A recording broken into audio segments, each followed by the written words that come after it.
Halo semuanya, kembali lagi bersama saya ya di mata kuliah Manajemen Investasi dan Pasar Modal.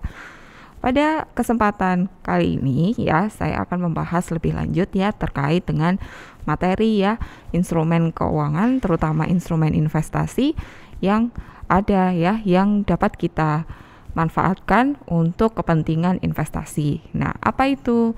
Ya, kita akan belajar terkait dengan unit link. Nanti kita akan membahas terkait pengertian dan keuntungan atau kerugian terkait dengan pembelian dari unit link. Apa saja yang harus kita cermati dari produk unit link yang dikeluarkan oleh perusahaan asuransi. Oke, kita langsung saja ya. Di sini ya, ada beberapa hal yang perlu teman-teman cermati dan mungkin sebagian besar ya sudah familiar ya dengan kata unit link. Lalu apabila ada agen asuransi ya yang menawarkan beberapa produk, salah satunya unit link, lalu di benak teman-teman pasti berpikir bahwa jangan beli unit link deh ya. Atau beli unit link itu manfaatnya apa sih? Ya, nanti ya di kesempatan ini saya akan membahas ya, kita akan berdiskusi bersama terkait dengan unit link itu sendiri, lalu tips and trick apa saja yang perlu kita cermati dalam pembelian produk unit link.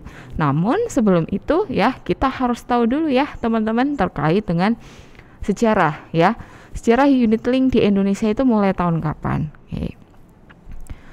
Ya, di Indonesia sendiri ya, unit link ya diluncurkan pada tahun 1998. Produk ini adalah ya merupakan produk asuransi jiwa. Sebenarnya pada awalnya unit link ini merupakan produk ya, belum ada sumber investasinya ya, belum ada komponen investasinya. Namun ya, seiring berjalannya waktu, karena pada awalnya unit link ini ya ternyata dia produk asuransi jiwa lalu dikembangkan ya, maka unit link menjadi sangat diminati ya.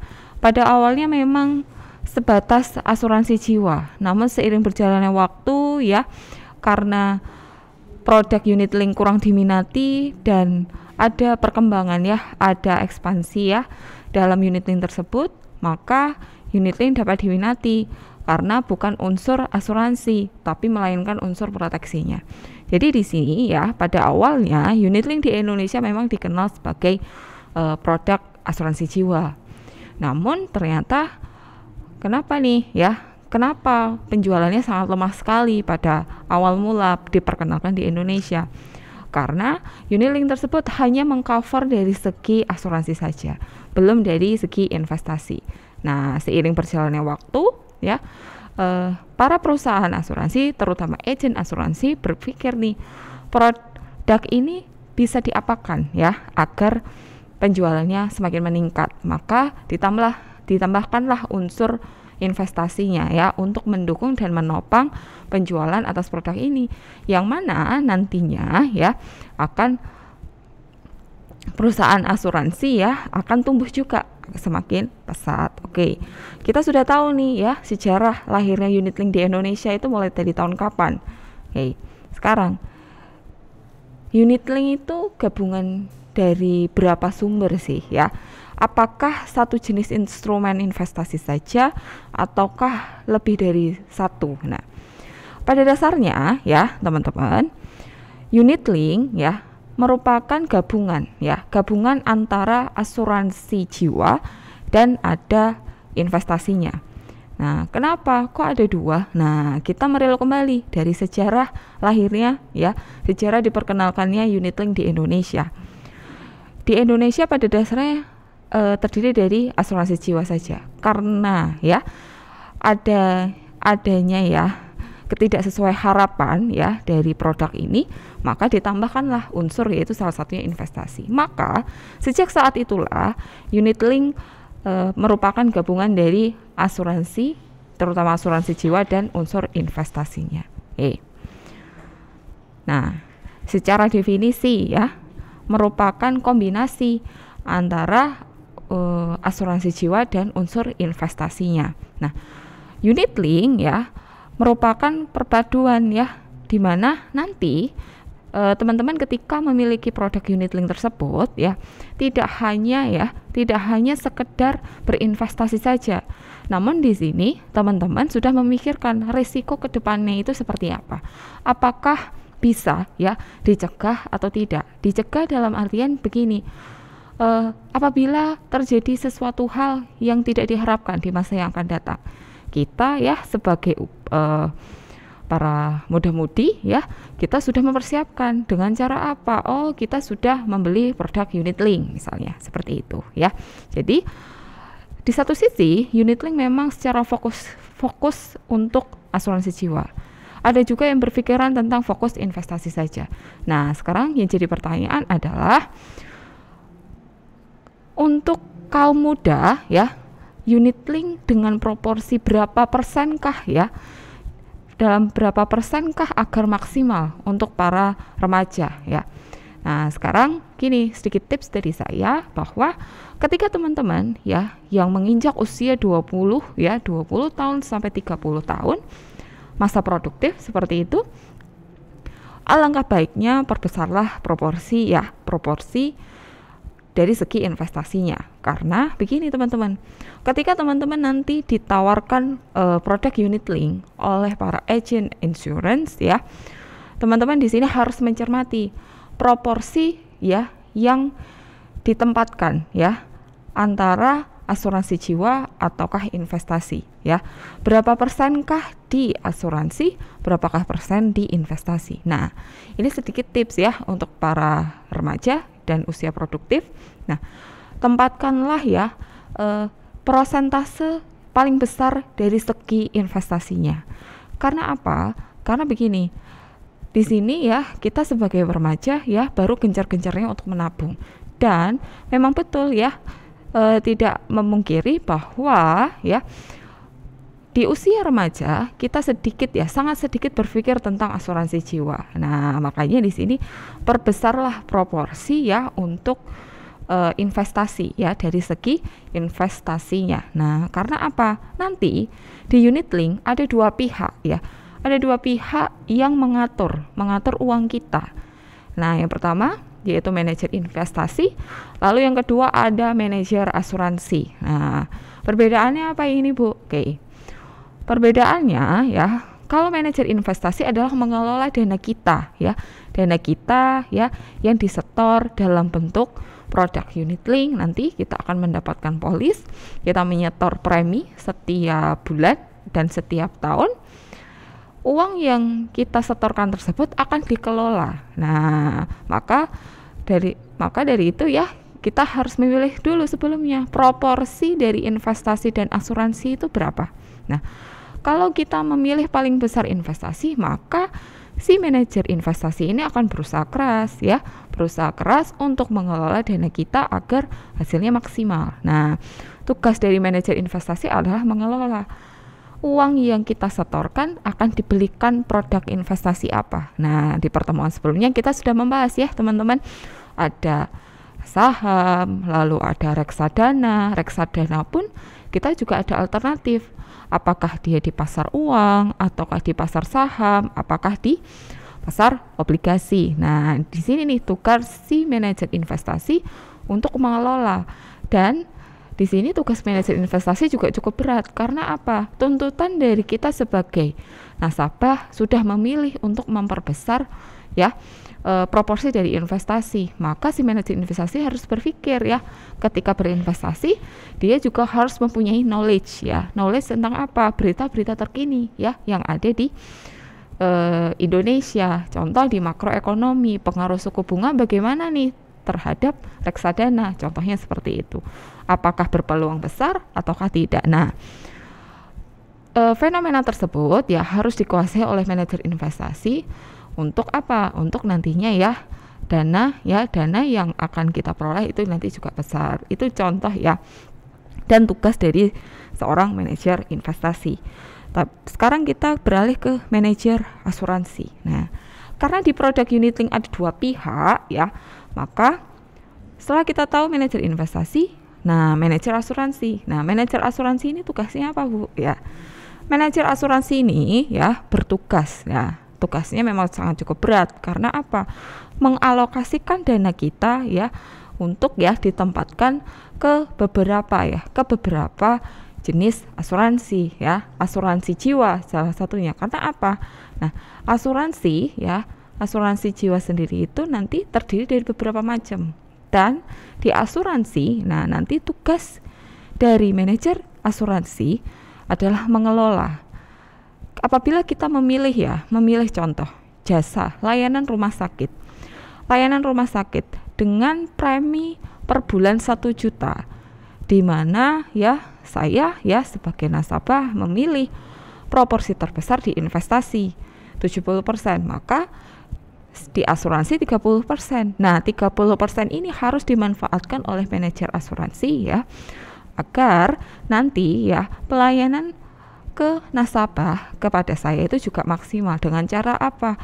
Ya, asuransi kendaraannya juga yang unggul seperti itu.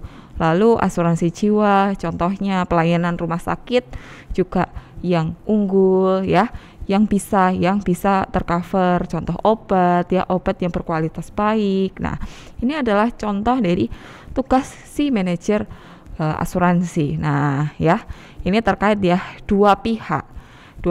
Jadi ketika teman-teman membeli produk unit link ya, teman-teman di sini tidak perlu ya berpikir tentang nanti gimana nanti bagaimana untuk mengelola uang yang kita setorkan. Karena apa? Karena ada dua pihak ini ya, dua pihak yang turut serta ya, yang ikut andil untuk mengelola dana kita ya di produk unit link. Oke. Setelah kita tahu ya tentang proporsi, lalu tentang pencegahan agar kita tidak dirugikan, lalu ya kita harus tahu juga tentang manfaat ketika kita memiliki produk unit link. Yang pertama, asuransi jiwa ini pasti ya, meninggal atau cacat tetap. Nah, biasanya ya tanggungan sampai usia 70 atau 80 tahun. Nah, nanti ya ketika teman-teman belajar tentang asuransi, ada yang namanya usia harapan hidup. Nah, usia harapan hidup ini akan berpengaruh terhadap premi yang akan teman-teman bayarkan setiap bulan atau setiap tahunnya. Karena apa? Gini, sebagai contoh, ada dua orang, yang satu remaja, yang satu bapak-bapak. Nah, remaja berumur 25 tahun dan bapak-bapak berumur 55 tahun. Nah, karena di sini ada usia harapan hidup, maka pasti akan berpengaruh terhadap jumlah premi yang akan dibayarkan terhadap dua orang ini. Nah, contohnya seperti itu. Karena apa? Di asuransi sudah dipatok, usia harapan hidup seseorang sampai ya kurang dari 70 tahun misalnya. Nah, kita nih sebagai nasabah, kita akan membayar premi. Nah, premi nanti akan kembali juga ke kita dalam bentuk apa? Manfaat. Contoh asuransi jiwa apabila kita sakit, contoh ya, apabila kita meninggal atau cacat tetap. Oke. Ini yang pertama. Lalu yang kedua, nilai tunai hasil investasi. Karena di produk unit link ada unsur investasi, maka kita akan memperoleh manfaat nilai tunai hasil investasi. Nah, ini ya sangat berperan penting ya. Yang sangat berperan penting siapa? Si manajer investasi. Apabila kita menginginkan hasilnya itu maksimal, maka tugas manajer investasi juga akan berat ya. Nah, lalu yang ketiga, pembayaran premi dalam jangka waktu tertentu. Oke. Pembayaran premi biasanya bisa per bulan atau bisa juga per tahun. Nah, ini tergantung dari pilihan. Karena ketika nanti teman-teman ditawarkan produk unit link, maka pasti akan ditawari oleh agennya. Ibu mau pembayaran premi per bulan atau pembayaran premi per tahun. Nah, nanti ada kebebasan untuk menentukan pembayaran premi. Oke. Selain ketiga manfaat tersebut ya, ada manfaat lain juga, yaitu dari segi tabungan. Nah, tabungan ini ya sangat erat hubungannya dengan investasi. Karena apa? Ketika kita ya membayarkan premi ya, di satu sisi kita juga akan menabung untuk beberapa tahun ke depan ya. Nah, kita di sini sudah berusaha, sudah belajar untuk menabung agar nanti ya hasil yang kita terima itu juga maksimal. Nah, ini adalah terkait dengan manfaat apabila kita membeli produk unit link. Jenis-jenis dana unit link ya. Yang pertama, unit link pasar uang. Ada unit link pendapatan tetap. Nah, pendapatan tetap ini terkait dengan apa? Manfaat tabungan. Oke. Yang ketiga, unit link saham. Yang keempat, unit link campuran. Campuran ini bisa ya kombinasi entah pasar uang saja atau pasar saham saja ya. Nah, nanti atau combine ya, atau campuran pasar uang atau pasar saham. Jadi bisa keduanya. Lalu yang kelima adalah unit link syariah. Nah, unit link syariah ini ya pada prinsipnya ya produk ya yang diperjualkan ya, yang dijual kepada nasabah ya harus mengikuti ya prinsip ya sesuai dengan kaidah syariah. Ada beberapa ketentuan. Nah, perbedaannya apa Bu dengan unit link konvensional? Nah, perbedaannya adalah keterkaitan dengan prinsipnya saja. Prinsipnya harus memenuhi ketentuan atau kaidah syariah. Nah, ini adalah jenis-jenis dana unit link. Lalu ya, cara kerja unit link hampir sama seperti kita membuat es sirup ya. Dalam satu gelas ya, kita menuangkan beberapa sirup ya, mili sirup ya. Nah, kita menuangkan sirup tersebut dalam bentuk apa? Premi. Oke. Apabila sirupnya kemanisan, maka akan kita sesuaikan dengan cara apa? Kita keluarkan ya agar sirupnya tersebut tidak kemanisan. Yang dikeluarkan tersebut merupakan pengeluaran. Contohnya apa? Ada COI, ada reader, ada biaya admin, lalu biaya investasi dan biaya lainnya. Nah, setelah kita sesuaikan agar menjadi es sirup yang pas ya sesuai keinginan kita, maka dana tersebut akan dikelola. Siapa yang mengelola? Kedua pihak tadi. Ada manajer investasi, lalu ada manajer asuransi. Nah, ketika dikelola ternyata ada investasi yang rugi karena kita memilih tentang pasar saham. Nah, pasar saham kita juga harus tahu bahwa kondisi makroekonomi kita ya akan berdampak ya kepada pasar saham kita. Nah, ketika terjadi rugi maka akan dikeluarkan, lalu ya hasil bersih tadi akan kembali lagi ya ke dalam nilai polis. Ya, ini ya berkaitan ya. Cara kerja unit link hampir sama seperti kita membuat es sirup. Oke.